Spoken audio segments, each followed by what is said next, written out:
Ladies and gentlemen, back with more TwitchCon 2017 coverage, this time with Corey from the amazing Kite and Lightning. Corey, thank you so much for joining us. We want to talk a little bit about what you guys have going on, because not many people have probably heard of you yet. So Kite and Lightning, we're a very small game company, but we come from film and cinema, and we've done a lot of VR projects in the past. We did a big cinematic thing with Kate Winslet and Miles Teller for Lionsgate. And so coming from VR, as VR was kind of blossoming, we thought let's build a really awesome game in VR that kind of utilizes our skills in entertainment, immersive media, and kind of like a bunch of the social things that that interest us. And so that was what we set out to do. And our first game, what we're coming out with early next year, is called Bebylon Battle Royale. It's a really crazy kind of multiplayer party brawler in VR that'll eventually have VR spectating. So it's like this arena-based, all-out battle royale, kind of crazy. It's fun to watch as it is to play. See, now that's what I like. I think a lot of the people that just put out a game to put it out really doesn't do much anymore. I think that community aspect is what really brings people around. Right. And it sounds like you're trying to integrate that more than a lot of the other stuff. Are you in like an alpha, a beta? What stage of the process are you actually in at the moment? So we're in alpha right now. We're about to go into closed beta in about a month to 2 months, hopefully by the end of the year. And you can kind of sign up for that on our website.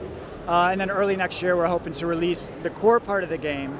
But for us, like Bebylon as a world, we want to grow for the next couple of years. So the game is like the core, and then we're going to keep layering in all these components until it becomes this mini metaverse of just entertainment that all kind of feeds each other in terms of gameplay, spectating, gambling.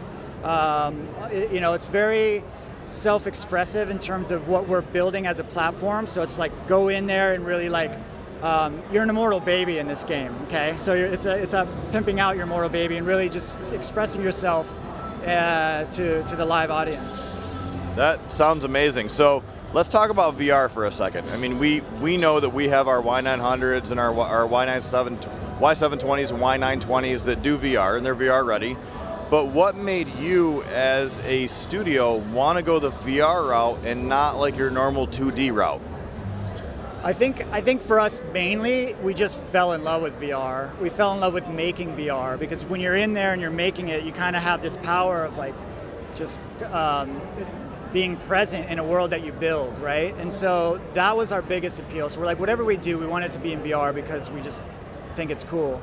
And then from there, we realized that our game can actually go kind of beyond VR. There's all these different components that can tie into VR, where VR is the core. So we've since broadened our perspective, and it'll eventually kind of go more into mobile and PC, but from these really interesting aspects. So there's a lot of weird tie-ins to the game, but to the world, to the social part.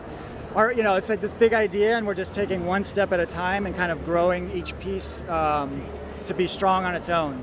That's it from this part of TwitchCon 2017. There's a lot more coming up. Follow us on Twitter at Lenovo Legion and twitch.tv/Lenovo Legion. We got more coming up. Stay with us for the entirety of the event. We'll talk to you soon.